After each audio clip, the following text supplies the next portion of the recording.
ô Magno, vê que situação. Líderes do Centrão na Câmara dos Deputados criticaram a decisão do governo de isentar o imposto de renda para quem ganha até 5 mil. Os deputados alegam que a medida prejudica a tramitação do pacote de corte de gastos, já que implica num aumento de despesas. Inclusive, isso tem que passar pelo Congresso. Quer dizer, o Centrão já está dizendo, epa, ô Haddad, isso não passa, vê? E é promessa de campanha do Lula. Boa tarde, Carnendor. Prazer estar aqui de volta. Isso aí tem uma implicância, Carnendor, na questão municipalista. Porque os municípios, eles têm uma grande maioria na folha de pagamento de pessoas que recebem até 5 mil reais. E você sabe que os municípios, eles dependem do imposto de renda. O componente do fundo de participação dos municípios, uma parte é do imposto de renda. E quando eles tiram do funcionário o imposto de renda, eles tiram para o município também. Já faz. Então, isso vai afetar também na questão dos municípios, dos prefeitos, que vão deixar de arrecadar mais. Porque a grande maioria dos funcionários está nessa faixa aí. Não, até 5 mil. Não, você cria um outro problema que é só político. Porque, não, vou taxar os ricos. Né?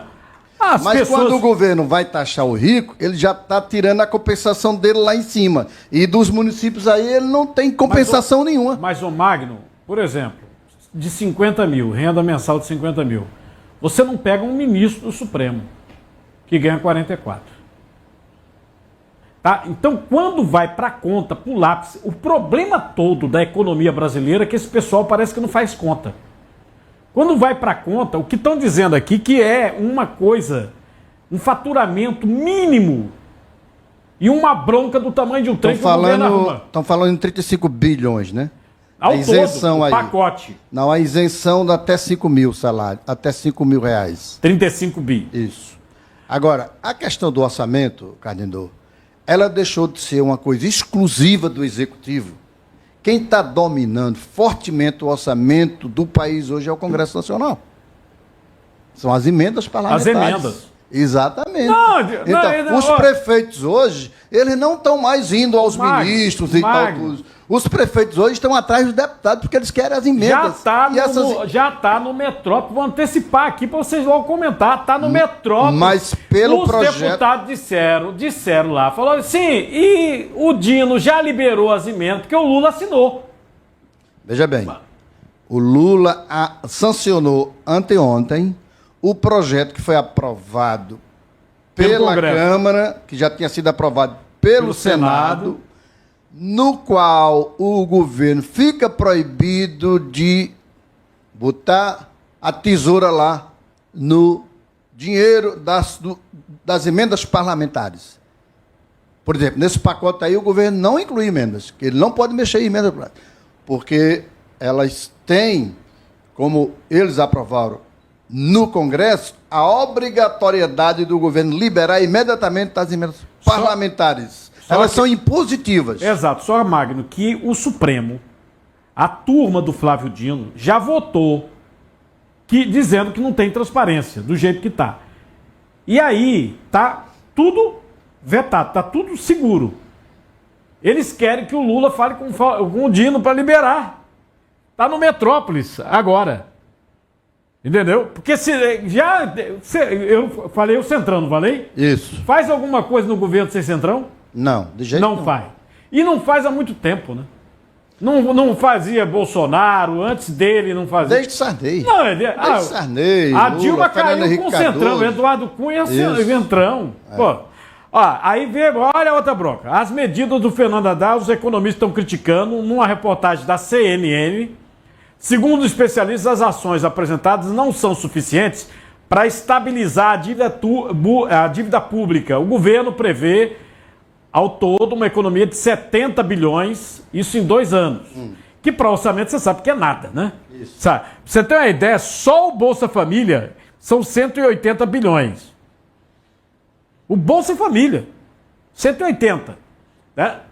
O valor seria insuficiente para reduzir relação dívida-PIB. Empresas de consultoria estão alertando que as novas medidas serão necessárias e que o pacote depende do Congresso para se tornar efetivo. E olha aqui os gastos do governo. Nós estamos aqui, olha aqui, 2,23 trilhões. Eu estou com o meu impostômetro, não? É a maior arrecadação de imposto da história do Brasil. Maior arrecadação. 3 trilhões 265 bilhões até agora e subindo,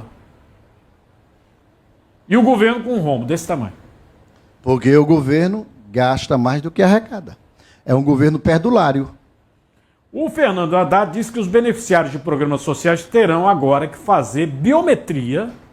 Isso eu acho importante. Não sei aí se a banca vai achar. Biometria. Passar para o processo também de recadastramento. Agora, ô Magno, só uma coisa para você comentar. Esse negócio todinho aqui, o arcabouço fiscal foi o próprio governo que fez. Inclusive aprovaram assim, rapidinho, logo depois da eleição do presidente. Esse negócio aqui, o que estão falando é que vai ficar discutindo 2025 todinho. E que entra em vigor em 2026. O presidente da Câmara, Arthur Lira, já jogou uma ducha fria no governo ontem, né? Ele disse, não contem com 2024, Siqueira. Porque aqui não tem mais pauta, não tem mais condições de votar, nada. Já chegamos ao final do ano, isso só vai ser discutido, apreciado e votado no ano que vem. O ano que vem vai ser o ano de eleição da nova mesa diretora do Senado e a nova mesa diretora da Câmara. Que é campanha política lá dentro. Não é isso. Vão ficar muito mais no centrão do que hoje. Porque o novo presidente da Câmara e o novo presidente do Senado, que já estão escolhidos, não vai ter nem disputa, são DNA centrão. O centrão vai continuar mandando no Senado e na Câmara. Então esse governo vai continuar cada vez mais refém do centrão, onde já é no Senado e já é na Câmara. É uma situação que Lula, não sei se você percebeu ontem, não sei se queira também, no pronunciamento do ministro, ele foi colocado ali pelo Lula, isso já ouvi de Brasília hoje, já com a intenção de projetá-lo para 2026, porque Lula lá já vai estar com 82 anos, provavelmente não seja candidato à reeleição, então ele já está projetando o Haddad na mídia, porque é o candidato do peito de Lula. E o Rui Costa está correndo. Não, Rui Costa quer, Camilo Santana quer, Camilo Santana quer, Rui Costa quer, a Gleice Hoffmann fica brigando o tempo todo porque ela quer algum espaço dentro do governo, entende? Mas o abençoado do Lula é o Haddad. Agora, essa questão das bets trouxe à luz uma discussão também que eu queria colocar aqui, Cadinho. E já que nós estamos com essa grande autoridade jurídica, que é o doutor Siqueira, eu fiquei espantado com tudo que eu li sobre esse negócio de bet. E a gente tem um jogo histórico no Brasil, que é clandestino e que nunca se pensou em legalizar, que é o jogo do bicho. Jogo do bicho. E aí, Cadinho? Eu tenho muita história sobre o jogo do bicho aqui, porque aqui tinha aval, nem sei se existe mais, a associação do jogo do bicho. E sempre trabalhou assim à margem da lei, mas o governo nunca se meteu. Nenhum governo. Roberto Magalhães, Joaquim Francisco, Miguel Arraes de Alencar, Java Vasconcelos, nenhum governo se meteu. Esse agora não se meteu. Né? No Rio de Janeiro, os grandes bicheiros, naquela época, não sei hoje, eram os financiadores dos grandes times de futebol lá. Do Flamengo, do Vasco e tudo. Não, e das escolas de samba. Das escolas de samba. Agora, o problema do bicho lá é que se misturou com crime organizado. Né? E teve uma época aqui em que houve um medo do pessoal do jogo do bicho em Pernambuco, porque o cara que está preso agora, foi até para um presídio federal, o Andrade, ele comprou uma banca aqui.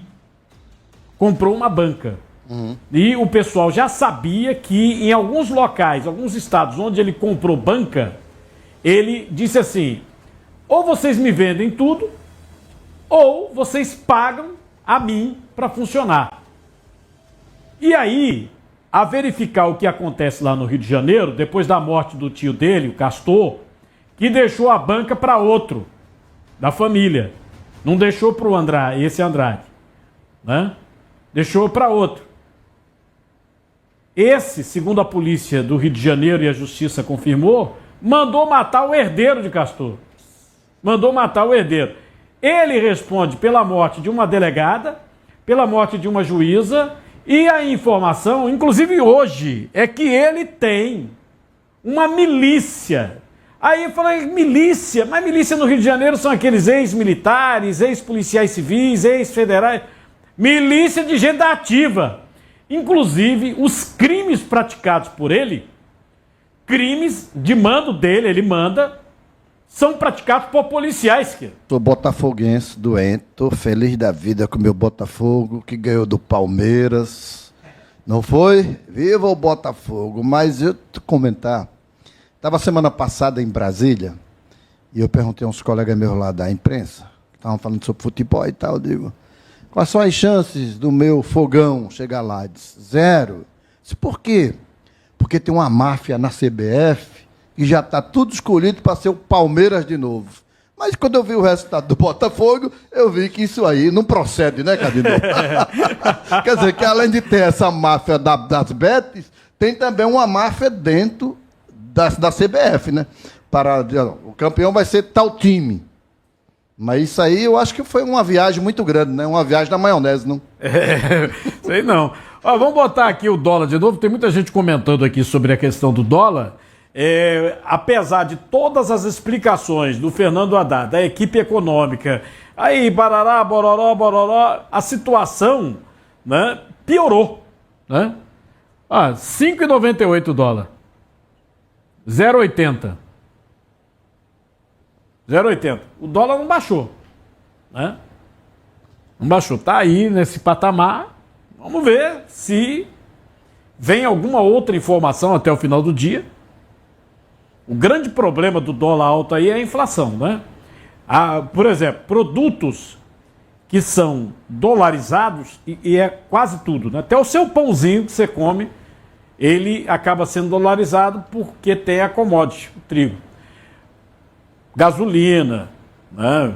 Óleo diesel, óleos, os mais diversos, né? E tem os produtos que você depende de importação de componentes. Por exemplo, Zona Franca de Manaus. Sim, vai fazer uma televisão, vai ter que trazer um bocado de peça, Taiwan, Iparari, Pororó. Né? Então, a montagem disso aí. Aí chega Black Friday. Hoje, como é que o comerciante vai baixar um preço?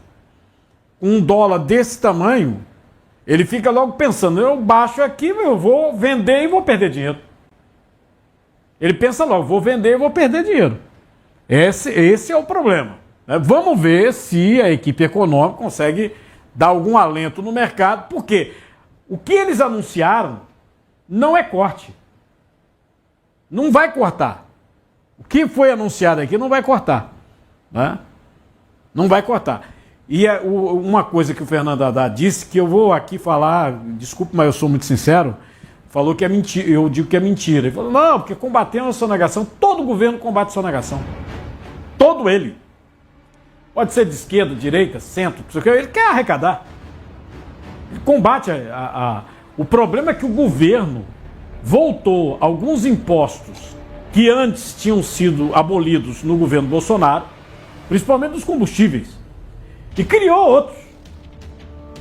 Inclusive da questão da importação, das blusinhas aí que eles chamam, né?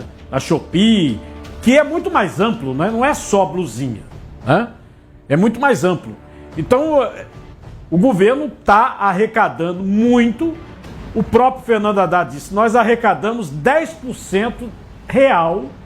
Cadê o impostômetro? 10% valor real retirado da inflação a mais que 2023, que já foi uma arrecadação recorde, porque eles já tinham voltado vários impostos. Não para de crescer. É dinheiro, é dinheiro.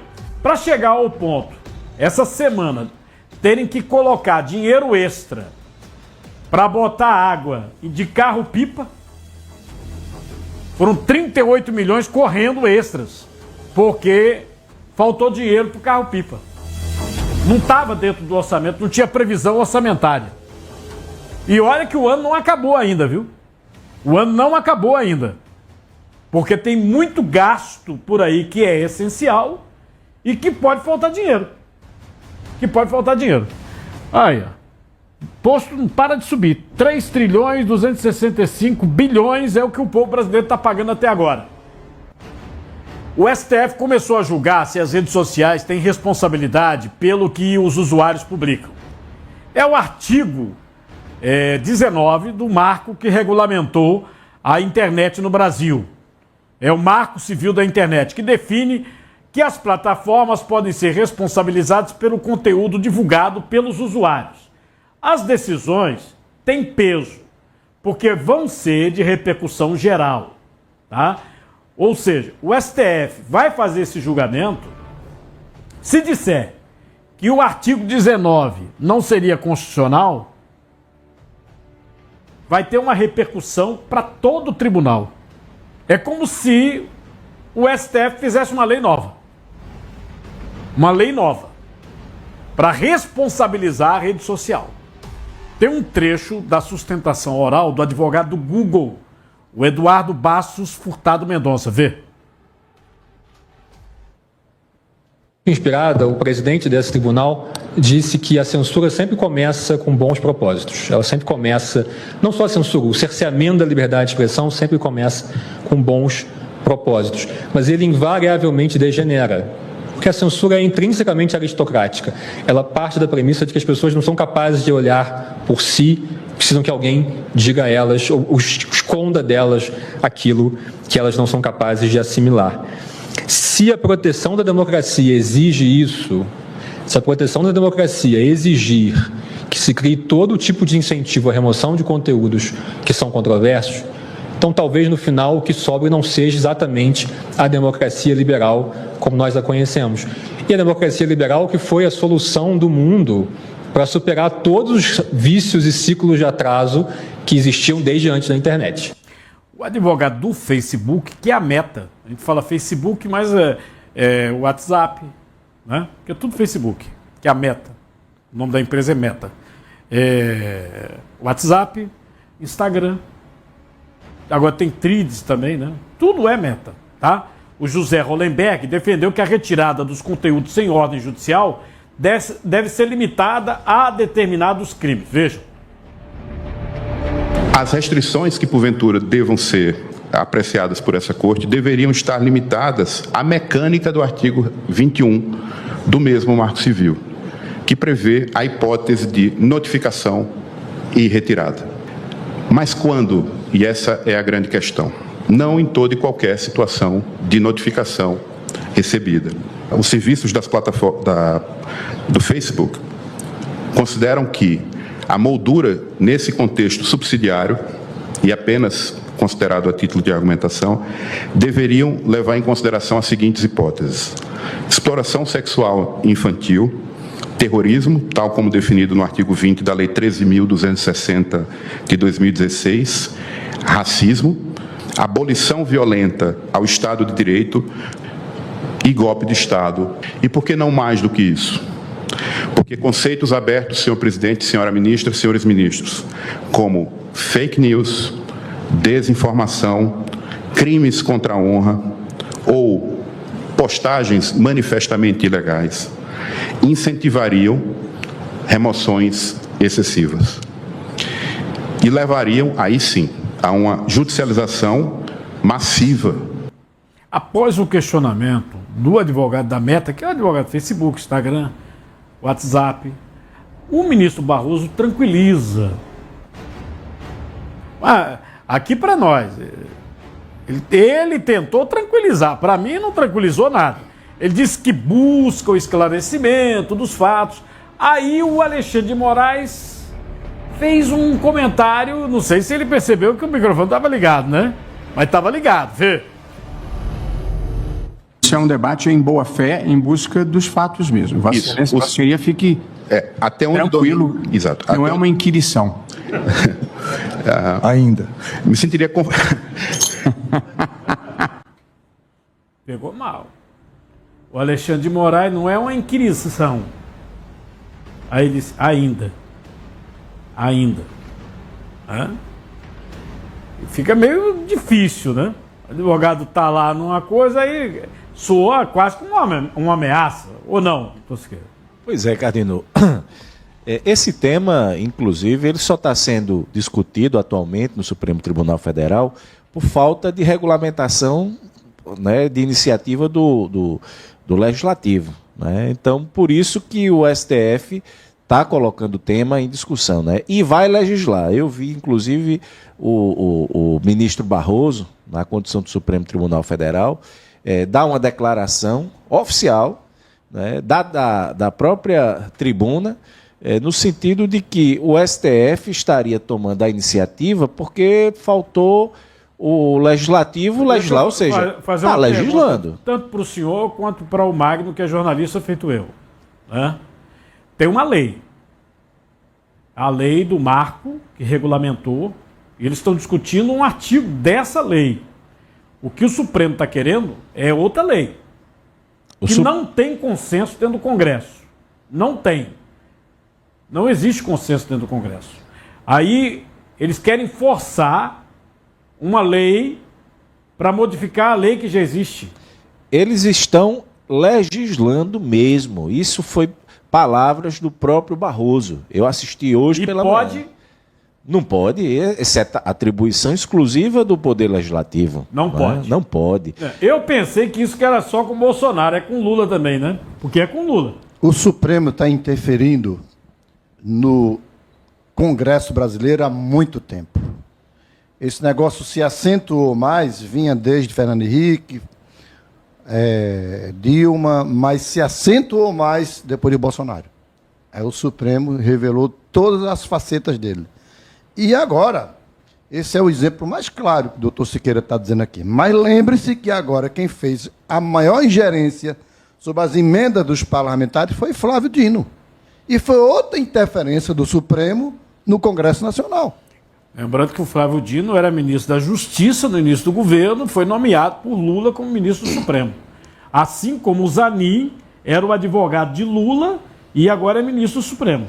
E, Cardinô, o Supremo tem surpreendido até a comunidade jurídica, né, com inovações de conceitos de crimes. Por exemplo, eu vi, não sei nem se seria objeto de tocar nesse tema agora, mas eu vi, né, posicionamentos de Alexandre de Moraes, né, referendados pelo Supremo, pelo colegiado, né, no tocante até a questão do crime. O crime, Cardinô, ele para acontecer, ele tem 4 fases. Você tem a cogitação, você tem os atos preparatórios, você tem a execução e você tem a consumação. O crime ele só é punível, por exemplo, no caso aí que foi trazido na situação de Bolsonaro, o crime, né, ele só seria punível a partir dos atos executórios.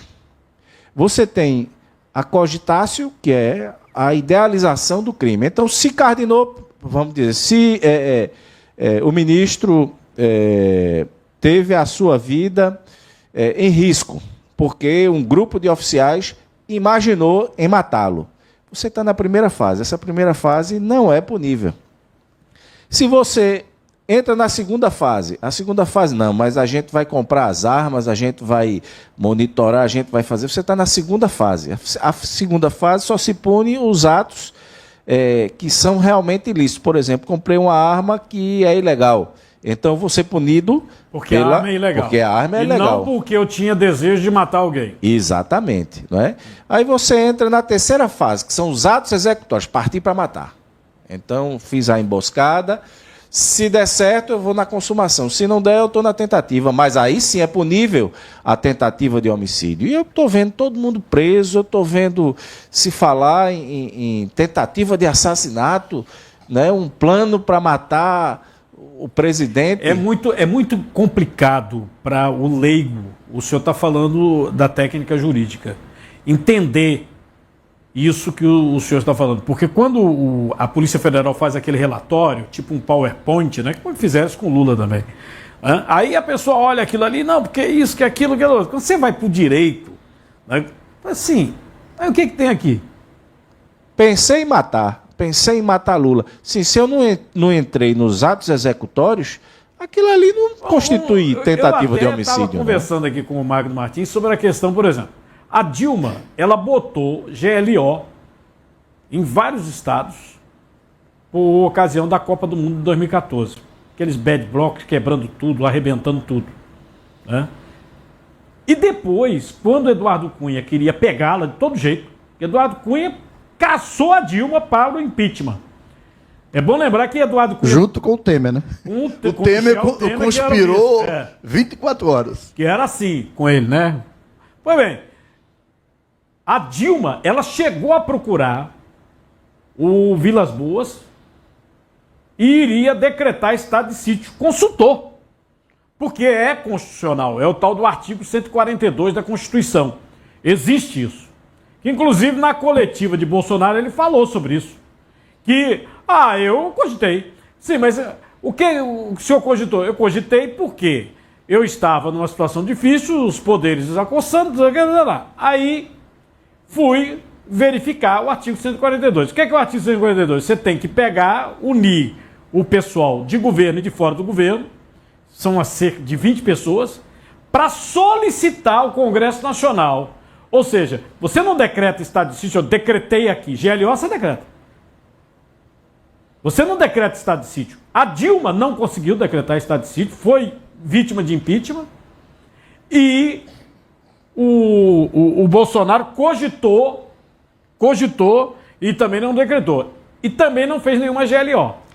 É como se ele estivesse sendo punido pelo pensamento que ele teve, mas que ele não chegou a dar o passo seguinte, que seria exatamente iniciar os atos executórios do crime. Então, só que isso que eu estou falando são os conceitos que a gente aprende na faculdade, que a gente tem como sendo os intercrimes. Veja só, o Supremo mudou isso. Eu estava com o advogado Paulo Abuana, ele estava dizendo que estudou no livro de Alexandre de Moraes, que já jogou de lado, porque tudo que pensava Alexandre de Moraes, ele faz ao contrário. A lei não mudou e o Alexandre de Moraes simplesmente interpretou de uma maneira diferente. Então acabou. Já era. Né? Aliás, eu vou voltar já nesse negócio aí de Bolsonaro, não sei o quê, que eu acho que esse negócio é interesse de todo mundo aqui que está assistindo o programa. Já os dois vão falar do Bozo, viu? Agora, Sim. Deixa eu te falar só uma coisa.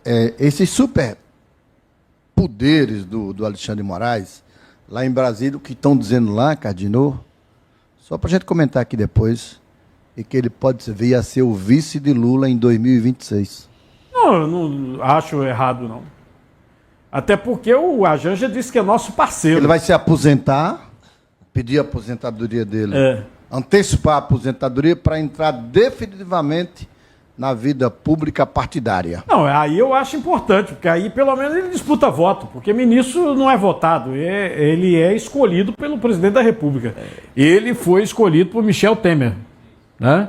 Ele foi, inclusive, secretário de Segurança de Alckmin, Geraldo Alckmin, que é o vice de Lula hoje. Foi procurador lá no estado de São Paulo. Né? Agora, o deputado federal Nicolas Ferreira, ele foi para a tribuna depois dessa fala do Alexandre de Moraes, dizendo que não consegue tirar o perfil falso dele. Vê? Nesse exato momento nós estamos aqui, está acontecendo um debate a respeito do marco civil da internet, e é inacreditável as falas dos ministros. Basicamente, o ministro Alexandre de Moraes agora, ele disse que a gente precisa resolver isso, porque tem vários perfis fakes utilizando a imagem dele para poder falar mal dele mesmo. Ou seja, ele não está preocupado com a internet, não, ele está preocupado em resolver um problema pessoal dele, né? Porque se fosse assim, o tanto de gente que deveria estar na cadeia por falar mal de mim, mentira de mim, não está escrito, poxa. Do Bolsonaro, então, nem se fala. Cheio de problema no Brasil para os ministros tratarem, e eles estão tratando sobre contrato cemitério de São Paulo, estão tratando sobre símbolos religiosos em questões para repartição pública. Poxa, não tem nada mais para tratar, não. E além de quando decide errado, né? porque solta líder do PCC. Se eu sou, por exemplo, do PCC, o traficante desse país, eu tô aplaudindo Alexandre, porque basicamente eu posso matar, estrupar, roubar, fazer o que quiser nesse país. Superchat e aqui. não dá absolutamente nada pra mim. Superchat aqui. É um perfil falso de Bolsonaro. Boa tarde, cara. O governo atual tem batido recorde em 2024. Já viu o valor da picanha? Picanha teve aumento de 43,5%. E o Nordeste continua sem água. Ó, não é o Bolsonaro. Não é. Que mandou R$10 pra mim aqui. No Superchat.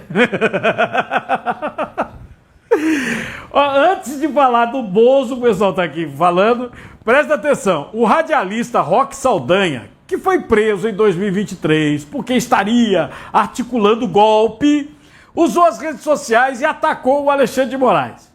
Ele mostrou a tornozeleira eletrônica quebrada e aí me esculhambou com o magistrado. Papai, hoje Alexandre pegou e ó, prenda o radialista, vem comigo. Hoje, 26 de novembro, ministro, mandando esse vídeo pro senhor, cortei e tirei do pé agora da canela. E o senhor sabe por quê?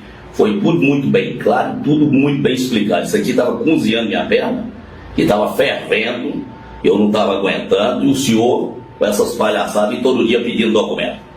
Aí vem com essas palhaçadinhas, mandar de prisão pra mim, rapaz. Eu deveria criar vergonha na cara e aprender a virar homem, rapaz. Eu não vivo sem trabalhar, não vivo sem comer, não, eu tenho compromissos. Eu tenho vários compromissos, está tudo aí no seu gabinete. Tudo que o senhor alegou foi para estar aqui. Eu vou guardar e vou mandar entregar onde é que for preciso. Doutora Roberta, né? Minha advogada de Brasília, ela vai ficar sabendo. Doutor João Carlos de Farias, de governador Valadares, vai ficar sabendo também. Ministro, eu sou homem. A diferença de eu pro senhor, que o senhor é vagabundo, rapaz. O ministro mandou prender. A gente tem que ter cautela aqui, principalmente nós. Doutor aqui é da área de jurídica, advogado, mas jornalista ele persegue muito. Né? Mas, Magno, aqui para nós, se nós também não falarmos, que credibilidade a gente tem? Pois é. Entendeu? A gente falou durante o governo Bolsonaro, falou sobre a Dilma, falou sobre Temer, entendeu? A gente acompanhou esse negócio todinho. Né? E aí agora a gente vai pegar e vai botar o rabo dentro. Ele exagerou também, esse radialista também exagerou da conta, né, doutor Siqueira? Não, exagerou, enlouqueceu. Peraí, não se faz crítica assim, né? Vai passar o Natal na cadeia. Vai, ano novo também. Vai passar o Natal na cadeia. Porque tem a crítica política, Cardenor, e tem o exagero na conta pessoal, né? Aí é diferente. Ó, a Rosa tá dizendo que bloqueou um aqui, ó. Bloqueou com sucesso alguém no chat aqui, que tava perturbando ela lá na Suíça. Um beijo pra você, Rosa. Ó, o pessoal reclamando aqui é porque eu tava seguindo sobre um assunto e realmente foi erro meu, foi falha minha. Vamos falar aqui sobre a situação não apenas do Bolsonaro, mas do vice na campanha dele, né, que é o Braga Neto, que foi ministro da Casa Civil. Tem um general da reserva que está preso, tem mais três coronéis e um agente da Polícia Federal. Um agente da Polícia Federal. E você tem o Mauro Cid, que seria o delator. Ele é coronel. Coronel. Inclusive não foi para a reserva. Eu não sei como é que está a situação dele jurídica dentro do Exército, porque ele é o delator de toda essa situação do chamado golpe. Do negócio das joias, do negócio da vacina. E a delação dele é um sigilo, porque mesmo depois desse resultado agora, e eu espero que tenha acabado, porque a Polícia Federal levou aí 2 anos para entregar esse relatório, que agora o Alexandre de Moraes mandou para o procurador da Justiça. Então, eu espero que... Bom, agora acabou. Né? Então, agora vamos ver se o procurador, ele julga, verifica, manda, se denuncia, né? Se vai fazer a denúncia, se não vai fazer a denúncia, o que ele vai fazer. O que todo mundo quer saber é, prenderam um general da reserva, mas prenderam. Prenderam não sei quantos coronéis. O Mauro Cid, inclusive, quando foi preso, ele fez a delação. Aí pegou, falou lá pelos cotovelos, voltou a ser preso.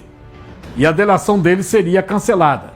Porque ele, no áudio que vazou, ele disse que tudo era fictício. Porque o Alexandre de Moraes e sua equipe, todos já chegavam com tudo bonitinho para ele só dizer o que eles queriam.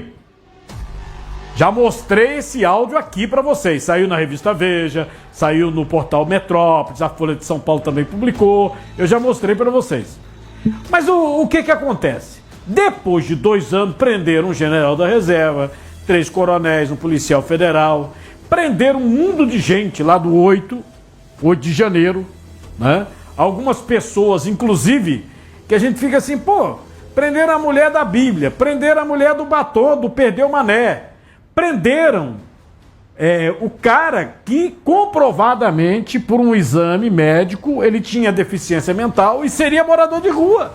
O próprio procurador avisou, Alexandre, esse homem não é manifestante, nem manifestante. Ele era morador de rua. Mas prenderam. Por que não prenderam? General Braga Neto. General Braga Neto. Inclusive é bom lembrar que o general Braga Neto foi aquele que cumpriu algumas GLOs no governo Dilma e cumpriu a GLO do Rio de Janeiro no governo Michel Temer. Por que não prendeu o Braga Neto? Bolsonaro não está preso por quê? Porque prenderam até a velhinha da Bíblia. Tem explicação para isso, Siqueira? Cardinô, isso é só uma questão de política criminal. Na verdade, essas prisões, grande parte delas, aí eu estou falando uma ótica pessoal, mas uma ótica vinculada ao direito, né? Grande parte dessas pessoas que estão presas, elas estão presas por uma questão nitidamente política, porque a maioria não teria direito a responder em liberdade, são pessoas que, pelo que a gente viu na mídia, são pessoas que sequer responderam a um processo anteriormente, né, tinham endereço fixo, profissão definida, estavam num protesto... Réus primários, né? Réus primários, né? Estavam num protesto, né, que foi dado uma conotação de que seria uma tentativa de golpe de Estado, né? Mas que também poderia se emprestar uma tipificação de crime de dano, né? Então, são situações que, a priori, não ensejariam a decretação de uma prisão preventiva. Então, a gente vê essa seletividade agora, recentemente, na semana passada, né? Quando você tem coronéis que foram presos pela mesma situação de que Bolsonaro foi acusado e não foi preso. Pela mesma situação de que o general Braga Neto foi acusado também e não foi preso. Então houve uma seletividade. Ou participou todo mundo e o risco à coletividade existe para todos, ou você não prende ninguém. Então... É só uma pergunta. O senhor falou aí da questão da seletividade. Essas pessoas que estariam planejando o golpe, né? Cada situação assim, eu nem conhecia esse pessoal de Kid Preto. Não sabia que existia. O senhor que tem família militar, talvez o senhor saiba. Mas Kid Preto, força especial, para querer matar a gente com táxi, eu nunca vi um povo tão despreparado. É despreparado mesmo esse povo ou tem esse negócio de Kid Preto no exército? Porque eu fico com medo da gente entrar numa guerra. Pois é, Cardinô. A gente vê que eles realmente cogitaram, que eles realmente conversaram sobre o tema, desejaram o tema, mas não passou daquilo ali, Cardinô. Aliás, não, o general mandou Bolsonaro tomar nu. Tem um áudio dele mandando, eu mostrei aqui para vocês, mandando tomar nu. Por quê? Porque o Bolsonaro disse que ia jogar nas 4 linhas. Então, esse general disse que vai tomar nu, né? E tem o áudio do Mauro Cid e tal. E a delação de Mauro Cid, o que ele realmente disse, não foi liberada. Ainda não foi liberada. Seria... prendeu o general da reserva, os coronéis, o policial federal. Se o chefe é Bolsonaro, não era para Bolsonaro estar preso? Era para estar preso. Se fosse utilizar uma coerência... Evidentemente que se os coronéis que tiveram a participação nas reuniões, onde cogitaram dar o golpe de Estado, não é? Mas não passou daí. Se eles representam um risco, não é? Bolsonaro, que seria o chefe, o grande chefe, e o general, o subchefe, o Braga Neto, exatamente, deveriam estar presos também, porque representariam o mesmo risco à coletividade, até eu diria que num grau maior, porque seriam chefes. O chefe. Então exatamente. Era o primeiro para ir para a cadeia. Deveria. Agora, só para a gente, depois o pessoal não falar, olha, cortou o advogado que está falando do Bozo. Inclusive, nós estamos falando aqui com o doutor José Siqueira, né, que ele antecipou aqui para todos vocês a situação jurídica do problema da integration aqui. Ele disse, olha, pela lei não vai dar em nada. E não deu, vocês viram? Antecipou aqui para vocês. Porque uma coisa é o que diz a lei, outra coisa é o que a pessoa bota na cachola para pensar. Eu posso achar isso, achar aquilo. Hoje tem até ministro do Supremo que acha. Mas se a lei é uma coisa, né, ele não deveria achar. Não deveria achar. Cadinor, deixa eu te colocar uma coisa aqui. O Siqueira esqueceu de comentar aqui que, no caso do Bolsonaro, ele já tem 2 indiciamentos. Esse é o terceiro indiciamento dele. Por isso que eu estou perguntando. Esse é o terceiro indiciamento dele. Naturalmente era para ele estar preso. Mas o que é que acontece? Passaporte apreendido. Prender Bolsonaro, pelo que se diz em Brasília, vai ser um processo que tem que correr tudo da forma legal. Procuradoria-Geral autorizar até ele ser condenado. Ele só será preso quando ele for condenado, para que os bolsonaristas e os aliados dele, a família dele próprio, não tenham um discurso de que foi injustiçado e não teve direito amplo da defesa. É o que a gente discute em Brasília. Agora, essa outra questão, que aí vamos para a legislação, que tem a questão golpe. Fala, não, porque se é o crime do Estado Democrático de Direito, essa questão do golpe, não vale a situação de preparação, né? Porque só preparou, não botou o crime em si, só em pensar em golpe já teria o crime, vamos dizer assim. Eu não sei se eu estou me expressando direito, mas tem algumas correntes falando sobre isso. Pois é, essas correntes elas saem da cabeça de Alexandre de Moraes. Cardenal, eu gostaria até de dizer que eu não voto em Bolsonaro, eu votei em Lula, eu sou simpatizante do PT, então eu particularmente não gosto dessa mobilização para se dar o golpe. Mas eu tenho que fazer justiça, não é? Pelo que eu aprendi ao longo da história da minha área de direito penal, não é? Eu não estou visualizando esse passo além para que o golpe realmente acontecesse por parte desse grupo. Porque eles cogitaram, beleza, cogitaram, eu não tenho a menor dúvida. Mas, pelo que a gente percebe, não passou disso. Mas foi monitorar a residência, segunda fase do crime, que são os atos preparatórios. Se esse monitoramento constitui um ilícito, vai responder pelo ilícito que praticou, não é? Mas a terceira fase é que passa a caracterizar o delito, o golpe. Então, teria que ter os atos executórios. Por que Bolsonaro não assinou a GLO baixando a intervenção no Estado? Ele não tinha caneta? Tinha. Ele não podia fazer? Por que ele não fez? Inclusive, o presidente Lula fez agora no Rio de Janeiro, do G20. Ele assinou uma GLO, só para você entender o que é a GLO, entendeu? Garantia da Lei e da Ordem. Ele botou as Forças Armadas no Rio de Janeiro. Era tiroteio para tudo quanto é lado. Ele fez com o governador do Distrito Federal quando afastou ele lá atrás. Vocês lembram? Lembro. Quando afastou, ele fez. Afastou o governador de Brasília. Fez o GLO. E agora, isso agora, né? A Dilma, ela fez também GLO. O Michel Temer fez também. Inclusive, o comandante da GLO no Rio de Janeiro foi o Braga Neto. O ministro da Defesa, o pernambucano Raul Jungmann, Magno. Raul Jungmann, isso. Pernambucano, GLO. Por que Bolsonaro não fez GLO? Pois é, se ele tivesse realmente a intenção de praticar o golpe, ele teria colocado o Exército e as Forças Armadas através de GLO. nem que fosse de uma forma maquiada. Teria colocado nas ruas porque ele tinha a caneta, ele tinha o poder. Aí sim, eu vou dizer que nós estamos diante do início dos atos executórios de um golpe de Estado. Agora, ficar apenas no pensamento, na conversa com os kids pretos, mas que não foram conversas inócuas, que não resultaram em no início dos atos executórios, a gente não tem absolutamente crime nenhum. Não tem crime?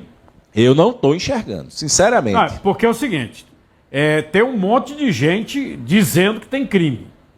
Tem um monte de gente dizendo que não tem crime. O senhor agorinha disse que votou até no Lula e que o senhor não está vendo que tem crime. Eu não estou enxergando, eu não estou vendo os atos executórios. Eu estou vendo muita discussão, muita conversa mole, muito palavrão entre eles. Mas eu não estou vendo... Você leu Então leu tudo do processo? Nós temos aí o processo. A gente só tem um relatório. Eu tenho o processo. Bota o processo aqui na tela. Eu tenho o processo todinho. Eu li. Eu li o processo. Por isso que eu estou dizendo para vocês. Eu, como jornalista... Não é isso não. É o processo todo. Isso aí é a portaria e tal. É o relatório. Relatório, aí. Página 1 de 884 páginas. Quase mil páginas. Inclusive, tem uma situação que tem uma cobrança grande sobre o negócio do Felipe Martins. A tal entrada fictícia de Felipe Martins, o assessor de Bolsonaro, nos Estados Unidos. Tem um processo lá no Ministério de Relações Exteriores dos Estados Unidos, né, que é a secretaria, lá é Secretaria de Relações Exteriores. Não sei nem se o nome é esse mesmo. Por quê? Porque os americanos estão dizendo, não, teve um cara lá no Brasil que chegou a ser preso porque teria vindo para cá. E tem um erro no inquérito da Polícia Federal que a Polícia Federal não corrigiu. Poderia corrigir, não podia? Podia. Podia corrigir. Que é o seguinte, a notícia que fez o Felipe Martins fugir para os Estados Unidos é uma notícia de janeiro de 2023. Como é que ele foge em 2022? Nostradamus, ele previu. Olha, eu previ que vai ter não sei o que, não sei o que lá. Não. Aí, ó. Esse aqui, ó. Esse é o inquérito que o Alexandre de Moraes mandou pro procurador. É o inquérito. Com as falas, tá vendo?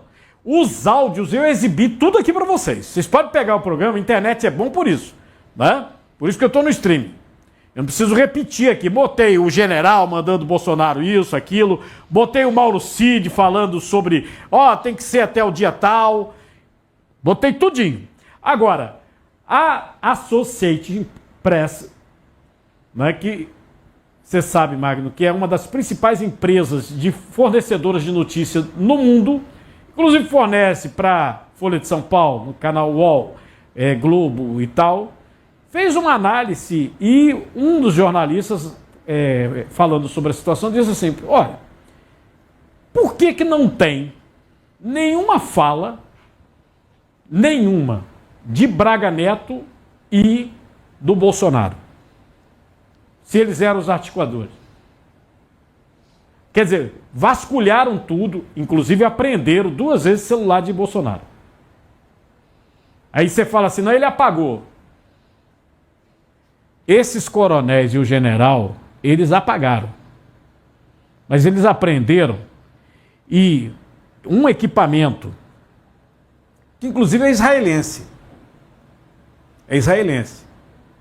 que várias polícias têm, inclusive a do Rio de Janeiro foi a primeira a utilizar esse equipamento. Você pode apagar 10 vezes, vai aparecer lá, na raiz, no rastreamento.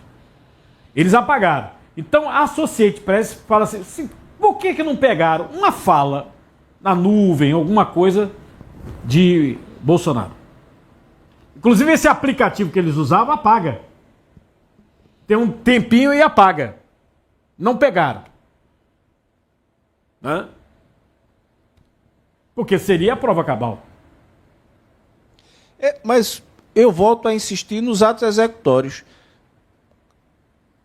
Ele tinha ou não o poder de fazer? Se ele tinha o poder de fazer, ele fez ou não? Ele não fez. O fato incontroverso é esse. O presidente... Mas houve a intenção, né, Siqueira? A intenção, mas aí onde está cogitácio. Ele pensou. A gente agora vai ser proibido de pensar. Porque se a gente pensar em fazer... Tem declarações dele sobre esse processo de intenção no relatório? Tem declarações dele sobre esse processo da intenção do golpe? Não. Ele falou na entrevista, atenção, meu canal do YouTube, que no YouTube somos @Cardinal_Oficial. Você tem a coletiva que ele deu. Na coletiva, ele chama atenção para duas coisas. Primeiro, que ele não decretou GLO. E segundo, que realmente consultou sobre o artigo 142, que é o estado de sítio. Que quando ele viu que tinha que convocar todo o pessoal, congresso, isso, aquilo, outro, mais de 20 pessoas, e depois mandar para o congresso, ele desistiu. Desistiu. Ele disse isso. Está na entrevista. Ele desistiu. E ele chamou a atenção sobre um inquérito sigiloso aberto pela ministra Rosa Weber, que já se aposentou, né? O inquérito é de 2018. Logo depois que ele foi eleito, a Rosa Weber pegou e meteu para a Polícia Federal o inquérito. Foi um inquérito, inclusive, que Bolsonaro chegou a ser processado, porque ele vazou o inquérito. Qual é a bronca desse inquérito? Através de uma senha, inclusive que passou aqui pelo TRE de Pernambuco, viu? Não sei se você sabia disso, Magno. Não. Passou pelo TRE de Pernambuco, uma senha. Entraram no Tribunal Superior Eleitoral, invadiram, onde fica tudo de resultado e tal. Não era a eleição, mas mostrou a vulnerabilidade de alguém ter o topete de invadir o computador do TSE que guarda a eleição. Eles conseguiram invadir. Então aí a Rosa Weber manda, e o que o Bolsonaro diz? Ele falou, esse inquérito mostrou a vulnerabilidade, só que o pessoal, quando mandou, pensou que eu tinha fraudado a eleição de 2018, porque ele ganhou a eleição. Ele ganhou contra Haddad. Pensou que eu tinha fraudado. E aí, quando viram que não foi, ele falou até uma coisa, ele falou, foi o outro lado.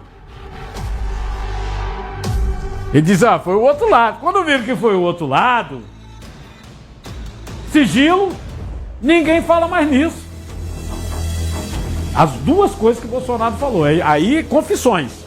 Porque tem uma live dele que ele revela esse inquérito. Tem cópia rolando na internet.